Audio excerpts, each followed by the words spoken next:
గృహలక్ష్మి కింద ఇల్లు వచ్చింది.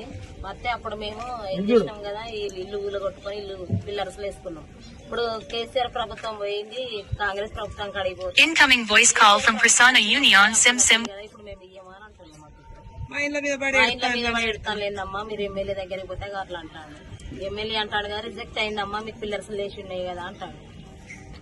మరి ఇప్పుడు ఏంది మా పరిస్థితి అని అంటాడు. మరి ఇప్పుడు మాకు ఎట్లకైనా ఇల్లు కావాలి, వికలాంగ కింద ఏమైనా పెట్టిపియాలి ఇల్లు.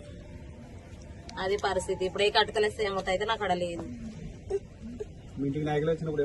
మా ఇంటికి వచ్చినప్పుడు అన్నాడు కదా, ఎమ్మెల్యే నీకే ఇస్తామ్మా, ఫస్ట్ ఇల్లు నీకే ఇస్తా అన్నాడు కాంగ్రెస్ గెలిచినప్పుడు. ఫస్ట్ ఇల్లు ఇస్తానంటే ఇప్పుడు పోతే మా ఇంటికి రాలే అంటాడు ఎమ్మెల్యే. మరి ఇప్పుడు పరిస్థితి కార్పొరేటర్ దగ్గర పోతే కట్టిద్దాం తీయమ్మ, మరి అడుగుదామని అన్నాడు సారు. ఇప్పుడు ఆయన నచ్చింది లేదు మా పరిస్థితి. లింగంపల్లి నిర్మల సరే.